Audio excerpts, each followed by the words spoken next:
의자 돌려도 됩니다. 편안하게. 너무 감사합니다. 주와 함께 죽고 주와 함께 산다. 나 주를 위해 영원히 살리라. 여러분의 고백, 주님 앞에 갈 때까지 그 고백의 승리자가 되길 바랍니다. 1995년도 제가 1차 안식년을 처음 했을 때 시카고의 신학교에 공부하러 갔었습니다. 그때 시카고에 성경 통독 세미나가 있었는데 휴스턴에 잠깐 내려왔다가 그 뉴스를 보고 다시 차를 타고 시카고까지 하루 만에 올라갔습니다. 20 몇 시간 타고 월요일 오후부터 목요일 오후까지 3박 4일 동안 성경 통독이 창세기부터 요한계시록까지 있었는데 거의 한 40여 명 목회자들이 미국에 관심 있는 분들이 모였던 걸로 기억을 합니다. 그때 성경을 읽어 나가는 중에 그러니까 잠 거의 2시간에서 3시간 하루에 2끼 그렇게 먹고 이제 성경을 한꺼번에 다 읽는 그런 시간, 그런 세미나였습니다.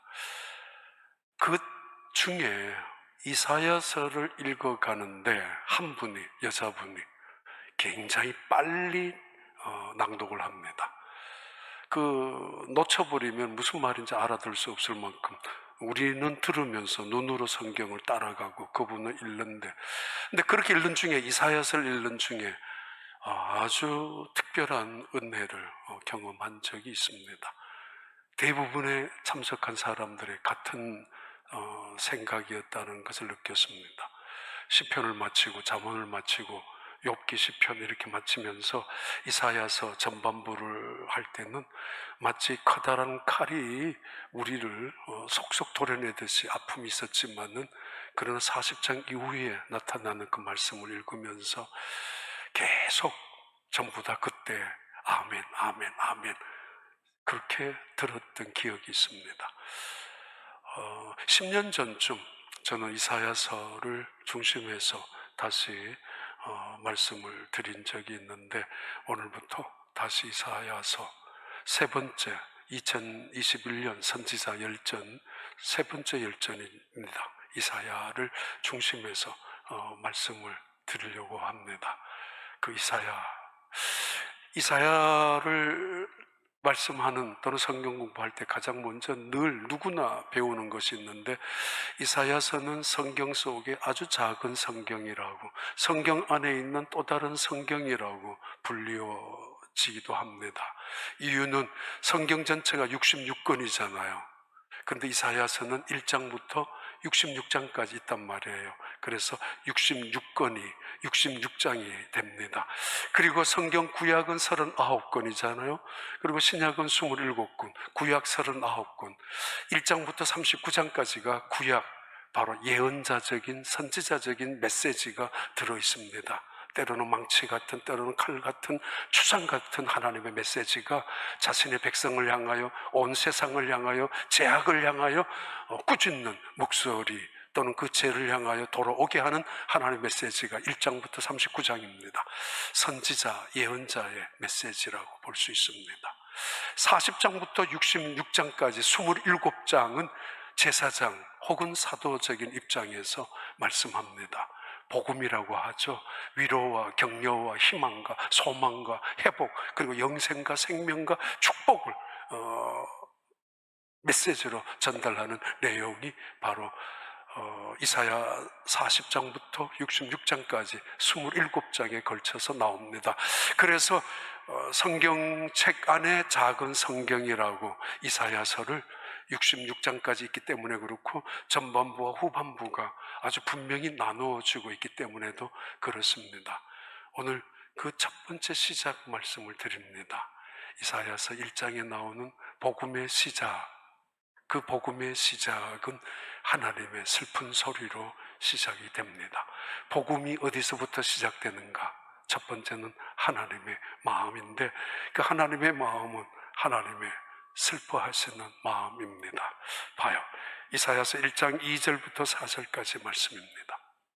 하늘이여 들으라, 땅이여 귀를 기울이라. 여호와께서 말씀하시기를 내가 자식을 양육하였거늘 그들이 나를 거역하였도다.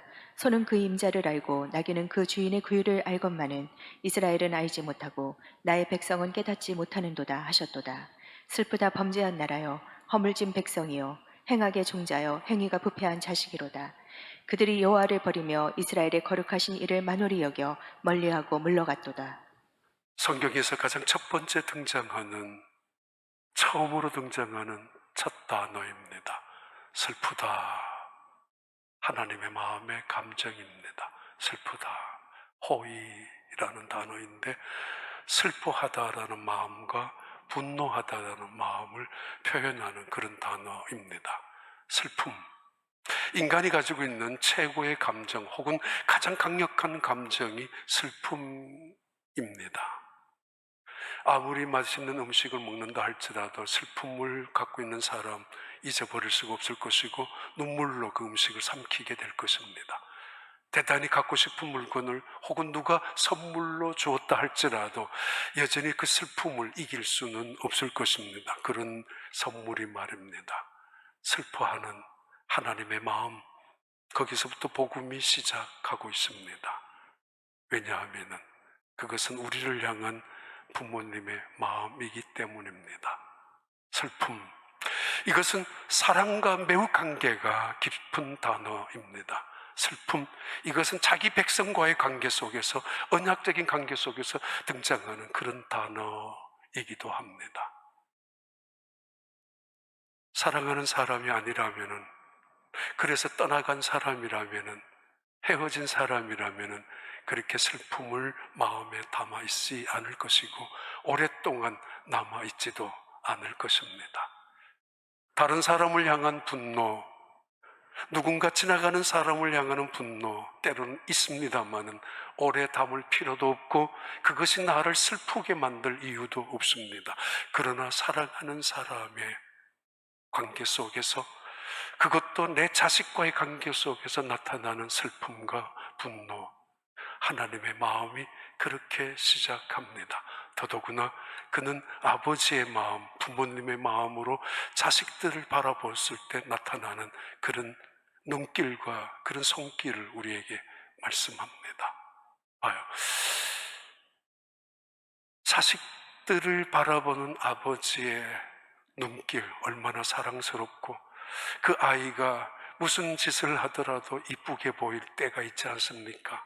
그런데 그 말, 아빠가 세상에서 제일 좋다라고 말 한마디만 듣는 날이면은, 만약에 지금까지 그를 위하여 세상을 속에서 힘들게 살아왔다 할지라도 그 모든 수고는 깡그리째 없어지고 말 것입니다. 그 아이가 어쩌다가 한번 내뱉는 말 한마디에 힘을 얻는 법이고, 때로는 그 아이가 엄마 나 사랑해 라는 말 한마디면은 그 어머니는 이 세상에 그 무엇과도 바꿀 수 없는 그런 시간, 그런 순간이 될 것입니다. 그런데 문제가 생기고 있습니다. 소도 주인을 알고 나귀도 여물통 구유를 만들어 놓고 먹이를 주는 임자를 아는데 내 백성, 내 자식들은 나를 잊어버리고 있다고. 얼마나 가슴이 아픈지, 얼마나 가슴이 새카맣게 타들어가는지 하늘을 향하여 탄식하듯이 내뱉고 땅을 향하여 제발 내 말 한마디만 들어달라고 하소연하듯이 내뱉고 있는 하나님의 슬픈 소리입니다. 마치 어린아이들 책 속에 임금님 귀는 당나귀 귀입니다 라고 땅에다가 말을 해야 될 만큼 답답하고 안타까운 현실 속에 이 하나님은 내 자식처럼 눈물을 흘리고 내 자식처럼 땀을 흘리고 내 자식처럼 양육을 시켰는데 그들이 아버지를 배반하고 있습니다.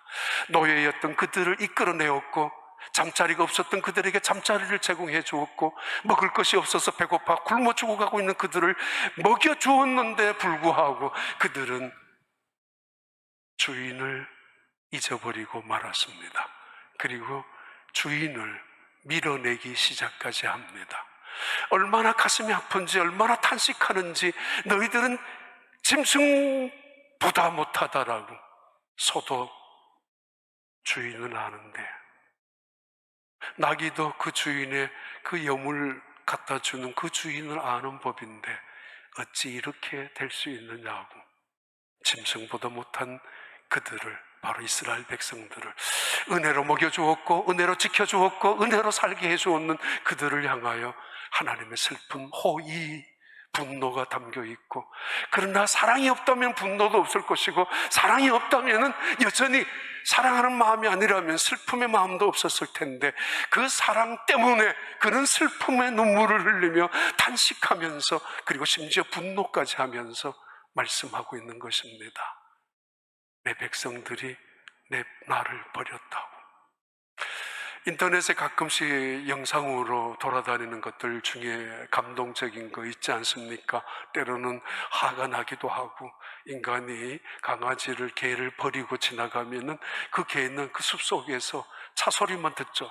차 소리만 들리면 그 산 속에 있다가 뛰어내려와서 혹시 주인이 찾아올까봐 자기를. 그러나 다른 사람이 찾아오면은 도망갑니다. 어떤 강아지는 자기가 주인이 버린 줄도 모른 채로 그 길거리에 한염없이 앉아 있기도 합니다. 주인을 기다리는 강아지들, 버리고 도망간 그 주인을 믿고 신뢰하며 가슴이 뭉클하죠. 그리고 누가 버렸는지 저럴 수가 있을까라고 생각이 되죠. 하나님의 마음입니다. 내가 저들을 어떻게 키웠는데 그들이 나를 버리고 멀리 떠나갔다고.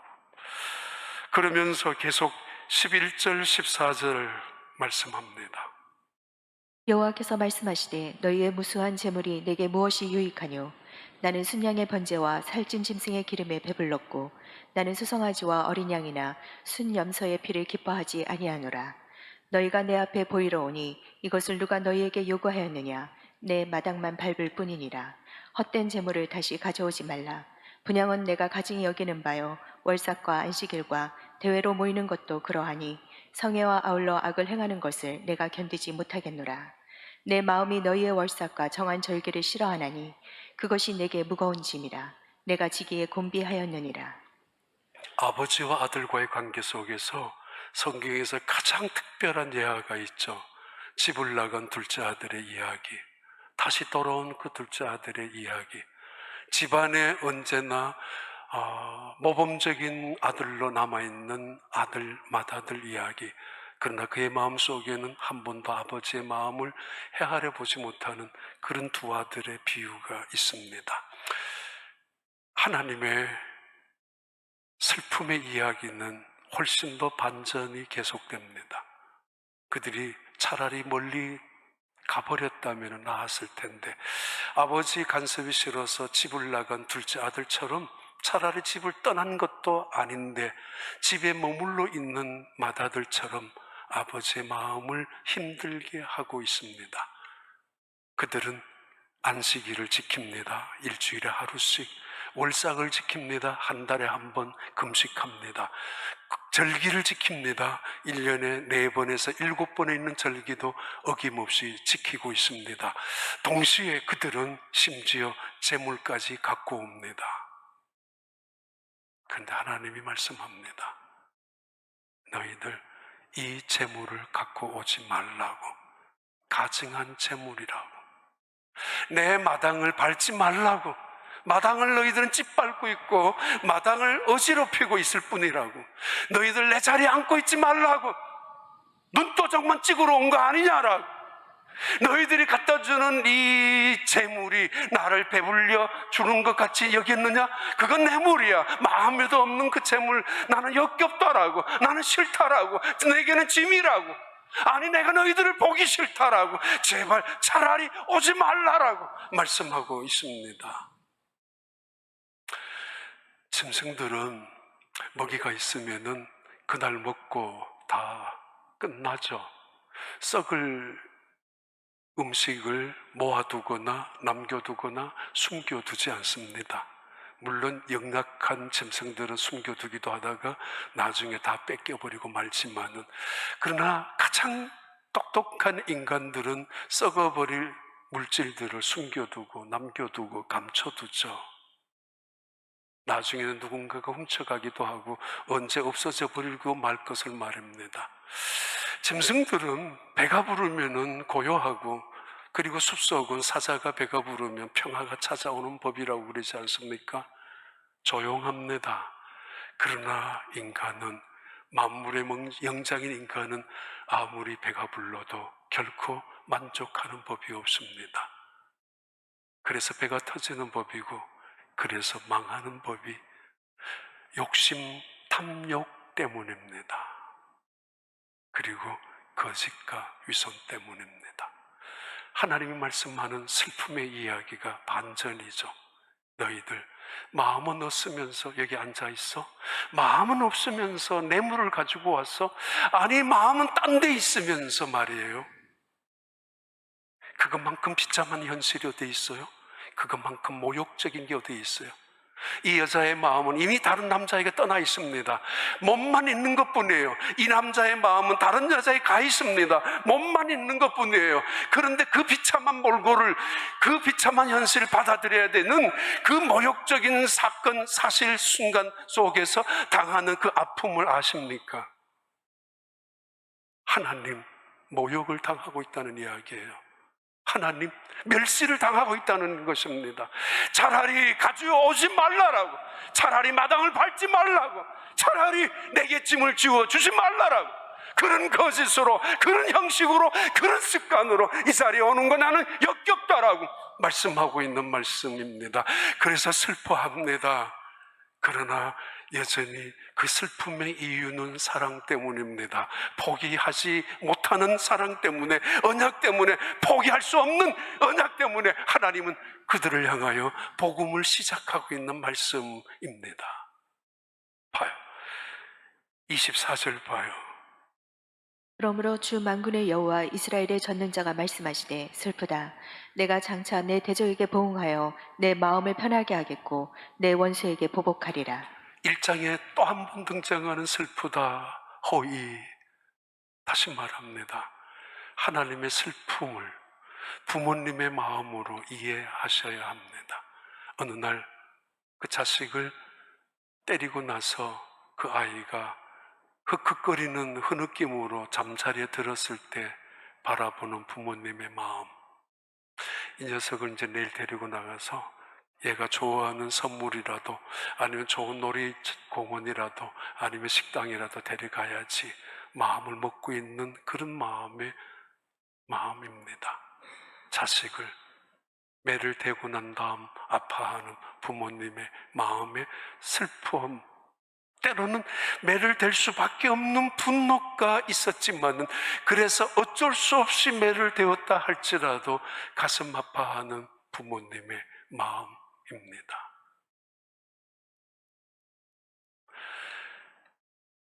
카인과 아벨의 제사, 우리는 일반적으로 오래전에 말씀드렸습니다만, 하나님이 아벨의 제사를 받았고 양의 피가 있기 때문에, 또는 카인의 제사는 받지 않았다고, 어쩌면은 곡식이어서 쭉정이 같은 아무거나 그냥 정성이 없는 그런 제물을 갖다 바쳤기 때문이 아니냐라고 생각할 수 있었지만은 그렇지 않습니다.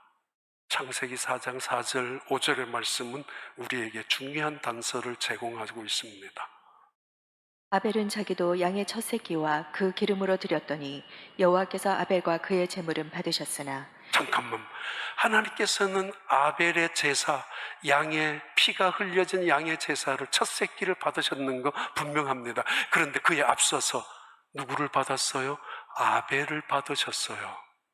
제물을 받기 전에 제물을 드리는 자의 마음을, 제물을 드리는 자의 삶을 먼저 받으셨습니다.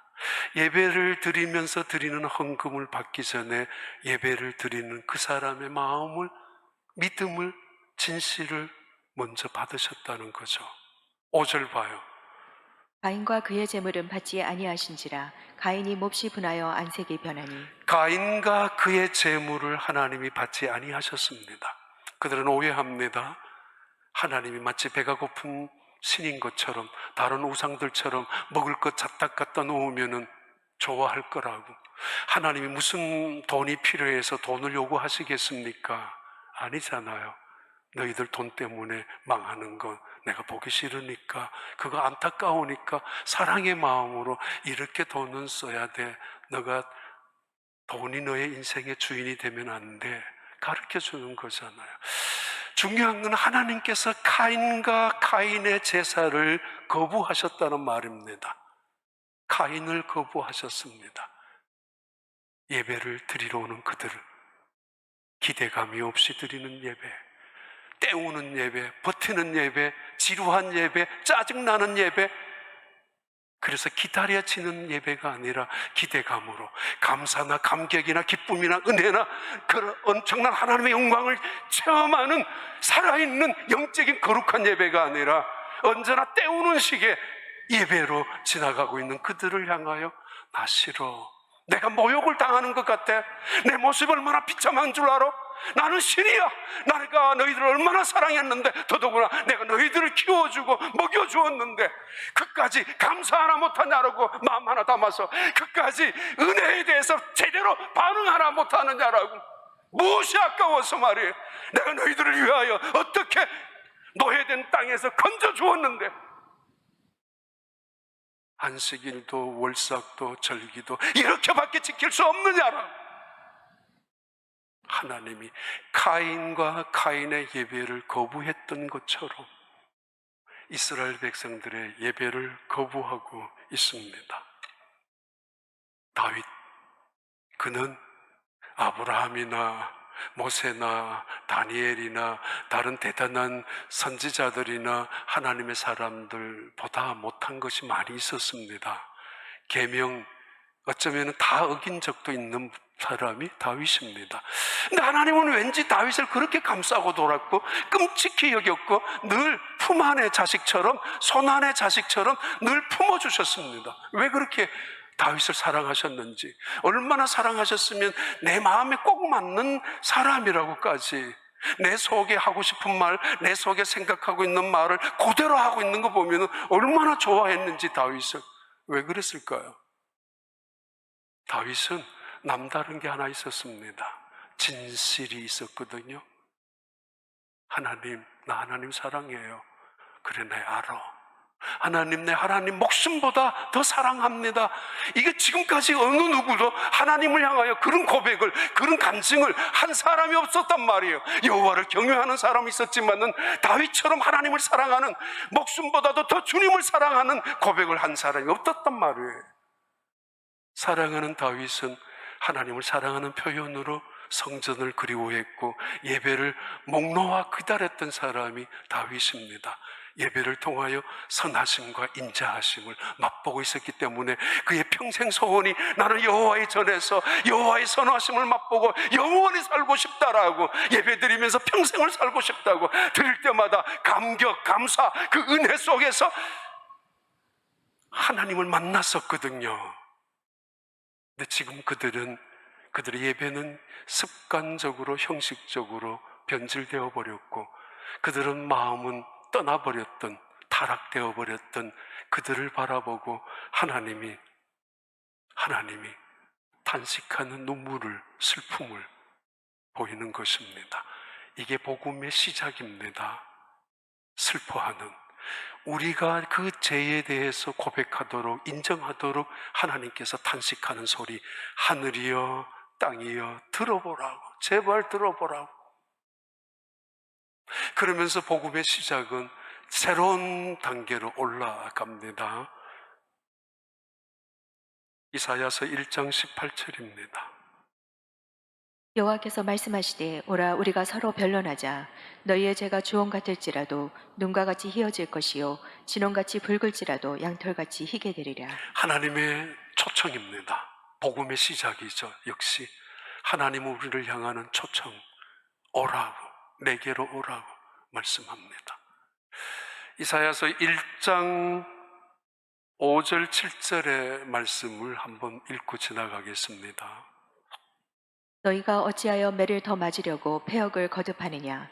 온 머리는 병들었고 온 마음은 피곤하였으며 발바닥에서 머리까지 성한 것이 없이 상한 것과 터진 것과 새로 맞은 흔적뿐이거늘 그것을 짜며 싸매며 기름으로 부드럽게 함을 받지 못하였도다. 너희의 땅은 황폐하였고 너희의 성읍들은 불에 탔고 너희의 토지는 너희 목전에서 이방인에게 삼켜졌으며 이방인에게 파괴된 같이 황폐하였고 이미 북쪽 이스라엘은 폐허가 되고 망하고 말았습니다. 남쪽 유대도 거의 망하고 있는 직전입니다. 하나님이 그들을 향하여 말씀합니다. 너희는 어찌하여 매를 더 맞으려고 매를 벌고 있느냐고.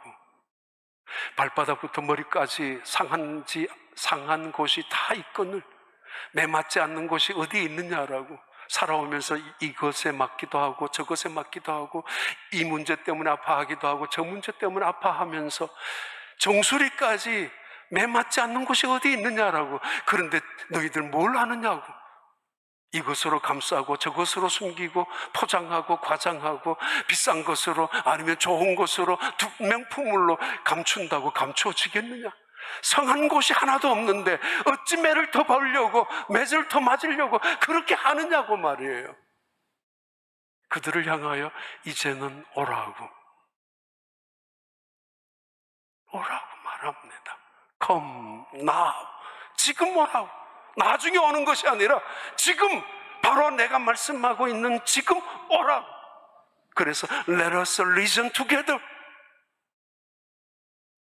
무엇이 잘못되었는지, 누가 잘못했는지, 아니 누가 옳은지 한번 따져보자고. 그 이유가 무엇인지 함께 한번 말해보자라고. 하나님은 자신의 신문을 내려놓고 있습니다. 자기의 지위도 포기합니다. 계급장 따위 우습게 여기고 내려놓습니다. 얼마든지 종을 보내고 얼마든지 대신 다른 사람 보내고 얼마든지 나와는 격이 맞지 아니하는 종들입니다. 아니 나와는 도저히 맞지 않는 죄인들입니다. 그들을 향하여 오라고. 나와 함께 한번 그 이유를 밝혀보자라고. 사랑 때문입니다. 언약 때문입니다. 아직도 기회를 주고 있기 때문입니다. 교만이란 내가 받아야 될 욕을 다른 사람에게 퍼붓는 것이죠. 내게 해야 될 마땅히 비판을 다른 사람에게 언제나 비난하고 비판, 누군가에게는 그렇게 해야 되는 사람들, 그걸 교만이라고 그러고 그게 악이죠. 겸손은 뭐예요? 당연히 누군가에게 그 탓을 책임을 추궁할 수 있고 비난할 수 있지만은 그러나 나 자신을 향하여 돌아보는 것. 세리처럼 내가 죄인입니다. 나를 불쌍히 여겨주세요. 성전 한 모퉁이에 감히 내 때문에 교회가 누가 될까봐, 내 때문에 교회 이름이 누가 될까봐 그것도 부족해서 그냥 얼굴을 들지 못하면서 하나님 내가 죄인입니다라고 고백하는 세리의 기도처럼 하나님이 초청합니다. 오라고. Come now. 그들에게 요청하고 있죠. 신분을 내리고, 그리고 사실은 다급하게 만나달라고 요청해야 될 사람이 누구예요? 안타까운 심정의 자리에서 소리를 치며 부르짖고 발목을 움켜잡고 살려달라고 애원해야 되는, 이제 회개합니다, 다시는 안 그러겠습니다 라고 외쳐야 될 인간들이 누구예요? 이스라엘 백성들이란 말이에요. 그런데 오히려 답답하신 분은 하나님이시고 안타까운 분은 하나님이시고 오히려 손을 내미는 분이 하나님이십니다. 그래서 말합니다. Come now. Let us matter. Let us settle the matter. 자, 묶여있는 문제를 풀어보자. 너희들이 억울하다라고, 너희들은 피해자라고, 너희들은 잘못 안 했다라고, 하여튼 만나고 보자. 만나서 이 문제를 해결하자라고, 대화하자라고, 묶여있는 매듭을 풀어야 되지 않겠느냐라고. 어떤 사람들은 묶여있지만은 내성적이라서, 흔히 말하는 A형이라서 그냥 지나가기도 합니다. 어떤 사람은 싸우려고 달려들기도 합니다. 자기는 뭐 O형이라서 그렇다나 아니면은 뭐 하여튼 어떤 사람은 도피합니다. 싸우기 싫다라고, 귀찮다라고 피신합니다. 하나님은 모른 척 외면하는, 못 듣는 척하는 그들을 향해서도, 도피하고 싶고 멀리 달아나고 싶어하는 그들을 향해서도 말합니다. 오라고 와서 매듭을 풀자고 대화를 했어. 무엇이 너희들이 정말 억울한지 한번 이야기해 볼까? 라는 것입니다. 그리고 말씀하죠. 너희의 죄가 주홍 같을지라도 스칼렛 같은 아주 검붉은 색깔이 날 만큼 그런 주홍빛 같다 할지라도, 또는 너희의 죄가 진홍빛 같았지라도, 크림선이라는 그런, 어떻게 보면 새까맣게 나오고 어떻게 보면 빨간 색깔로 등장하는, 보여지는 그렇게 더럽고 추하고 도저히 지워질 수 없는 색깔의 죄를 갖고 있다 할지라도 나는 지울 수 있어. 내게는 그런 지혜와 능력 있단 말이야. 내가 너희들 사랑하니까. 부모님이 잘못한 자식을 앞에 놓고 말하죠. 매를 들고 너 잘못했지? 끝까지 말하지 않는 놈들이 있죠. 그러다가 매를 듭니다. 잘못했다고 그래? 그래도 말 안 하죠. 옆에 있는 어머니가 잘못했다고 그래? 거들어주죠. 때로는 안 되면 버티는 그 자식을 보고 한 대 때리라고 말까지도 합니다. 그 이유는 속으로는 전부 다 제 발로 입을 열어서 아빠 잘못했어요, 엄마 다시는 안 그럴게요 한마디만 하면 된단 말이에요.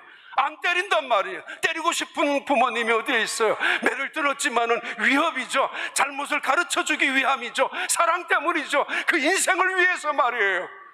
아무것도 모르고 있는 그 자식을 위하여 속이 문드러지는 부모님이 잘못했다고 한마디만 하라고, 속으로는 때리고 싶지 않습니다.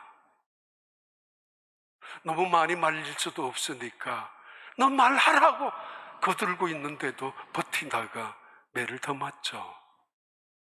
어쩌다가 이 녀석이 울먹이면서 그 고집을 꺾고 아빠라고 말이라도 하면은 미처 잘못했어요, 다시는 안 그럴게요 말이 나오기도 전에 그 아이를 끌어안아주죠.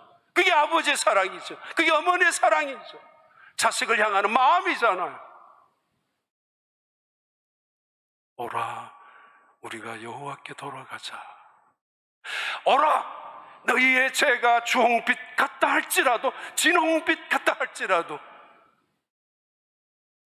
as white as snow, 눈같이 희어지게 될 것이고, 하얀 눈같이, 그리고 우울처럼 양털처럼 희게 될 것이라고. 누가 할 수 있어요? 우리는 얼마나 깨끗하게 살아야 흰 눈처럼 깨끗해질 수 있어요? 우리는 얼마나 의롭게 살아야 하나님의 공의 앞에서 내가 의롭다는 것을 인정받을 수가 있단 말입니까? 얼마나 착하게 살아야 하나님 앞에 너무 괜찮게 사는 인간이라고 인정받을 수 있단 말입니까? 하나님의 거룩, 하나님의 공의, 하나님의 엄청난 빛 앞에서 말입니다. 절대 불가능합니다. 근데 하나님만 가능합니다. 내가 너희의 죄를 양털처럼 희게 해줄 것이라고 말씀이죠. 이사야서 1장 8절부터 9절까지. 딸 시온은 피도원의 망대같이 참외밭의 원두막같이 에워싸인 성읍같이 겨우 남았도다. 만군의 여호와께서 우리를 위하여 생존자를 조금 남겨두지 아니하셨다면 우리가 소돔 같고 고모라 같았으리로다. 너희들 이렇게 있는 이 자리에 내가 사실은 소돔과 고모라처럼 심판했다면 한 명도 남아있지 않았을 거야.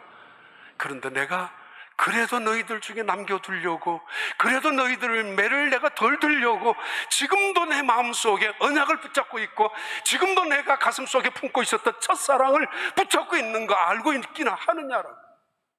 억울하다고, 피해자라고, 내 구석구석에 안 맞은 곳이 없다라고. 맞아, 그게 무슨 사랑이냐라고, 그게 무슨 은혜라고. 아니에요, 은혜라고. 사랑의 흔적 아니냐라고. 만약에 징벌을 했다면 소돔처럼 없어지고 말았을 텐데, 고마워, 감사, 기쁨을 가지라는 이야기죠. 마가복음 1장 1절에 위대한 선언을 합니다. 신약 성경에 하나님의 아들 예수 그리스도의 복음의 시작이라. 온 세상의 모든 문제를 담고 있는 문장입니다.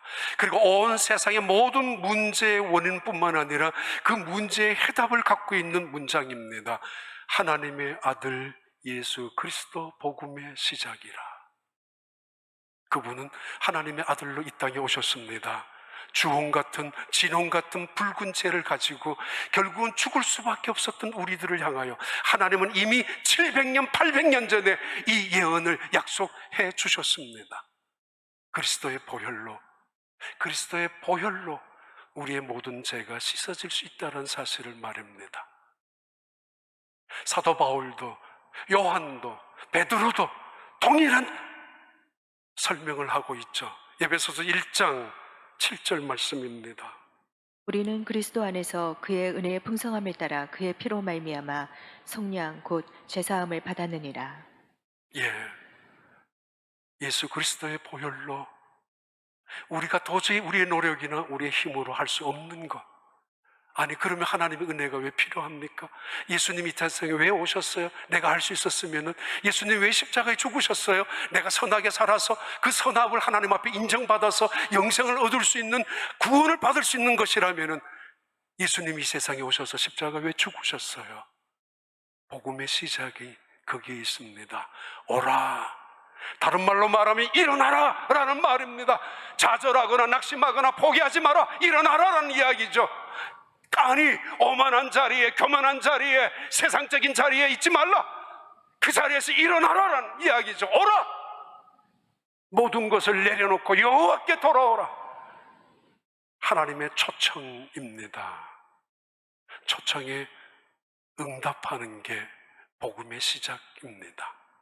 이렇게 말씀하고 있습니다. 이사야서 1장 19절에 마지막 우리의 반응을 요청합니다. 너희가 즐겨 순종하면 땅의 아름다운 소산을 먹을 것이요 너희가 거절하여 배반하면 칼에 삼켜지리라. 여호와의 입의 말씀이니라. 아이가 밖에서 온통 요즘이야 뭐 전부 아스팔트 위에서 노니까 먼지가 없지만은 옛날에는 전부 먼지 투성이고 진흙투성이고 밖에 놀다가 오면 손, 발 다 더럽습니다. 옷도 더러워집니다. 어머니가 그 아이 들어오면은 옷을 하나하나 벗기고 발, 손, 얼굴 다 씻어줍니다. 엄마에게 찾아온, 엄마에게 몸을 맡긴 그 자식을 넌 내 자식 아니라고 쫓아내는 엄마는 내 자식이 더럽다고, 어디서 이 더러운 걸 묻혀왔느냐고, 거기 가서 씻어오라고, 다시 돌아오라, 나가서 씻고 오라고 말하는 부모님은 아무도 없습니다. 하나하나 씻어줍니다. 더럽다 할지라도 물을 바꾸어 가서 다시 깨끗하게 씻어줍니다. 그리고는 새 옷을 갈아입히는 법입니다. 자, 봐라, 내게 오라. 누구든지 내게 와서 내 말을 들으면은, 순종하면은 그는 이 땅에서 아름다운 소산을 먹게 될 것이지만은, 그러나 누구든지 거절하면은, 씻기 싫다라고 엄마의 손을 뿌려치고 아버지가 간섭하는 거 싫다면은, 집을 가출한다면은 그것은 기회를 잃어버리는 것이 되고 말 것입니다. 칼에 삼키움을 당하게 될 것이라고 하나님의 약속입니다. 이방인의 짓밟힘을 당할 것이고 조롱을 당할 것이고 이방인의 땅처럼 폐허가 되고 말 것이라고. 그러나 하나님의 약속입니다. 너희가 내 말을 순종하면은 바로 오라고 할 때 하나님 말씀 앞에서 두 손 들고 쫓아나갈 때, 그리고 오라 할 때 만나고 싶어서 얼마나 그 찬송 소리를 듣고 싶은지, 얼마나 그 기도 소리를 듣고 싶은지, 그들이 드리는 진정한 예배를 받아들이고 싶은지, 하나님께서 그 마음으로 하나님께 달려갈 때마다 하나님 마치 기다렸다는 뜻이 품어주실 것이고, 그리고 새 옷을 입혀주실 것이고, 집 나갔다가 돌아온 둘째 아들처럼 송아지를 잡아 잔치를 벌여줄 것입니다. 그 집안 날마다 기쁨으로 축제가, 날마다 아버지의 사랑 안에서 감사와 겸손이 이루어지게 될 것입니다. 누가 그 자식이 뻔뻔할 수가 있습니까? 자격도 없는 집을 나갔다가 모든 돈을 탕진하고 돌아왔는데 아버지의 사랑이 당연하다라고 우길 수 있는 자식이 어디 있습니까? 그럴 수 없습니다. 그냥 은혜입니다. 고맙습니다. 감사합니다. 그냥 기쁩니다. 그 은혜 속에서. 그런데 이것이 못마땅한 맏아들, 아버지 집에 늘 아버지의 일을 거들어 주었던 맏아들, 그는 비판합니다. 불평합니다. 원망합니다. 짜증냅니다. 단 한 번도 아버지의 마음을 헤아리지 못했던 그 아들, 그는 오히려 집을 나갔던 동생보다가 더 못된, 더 슬픈 불행한 아들이었습니다. 앞으로도 드리는 예배, 기대감을 가지고, 감격을 가지고, 아니 마당만 밟고 지나가는, 눈도장만 찍고 나가는 예배가 아니라 하나님이 그래 내가 기다렸어, 보고 싶어하고, 예 하나님, 저도 하나님을 사랑합니다. 그 고백이 만남을 통해서 이루어지는 그 축복의 그런 시간들, 그런 예배들, 그런 신앙들이 되시기를 진심으로 축복합니다. 여호와 하나님 아버지 감사합니다. 주님의 은혜 속에 살 수 있는 저희들, 그 은혜를 은혜로 여기며 감사하며 살아가는 저희들 되게 하시고, 어느 순간에도 하나님이 슬퍼하는 마음으로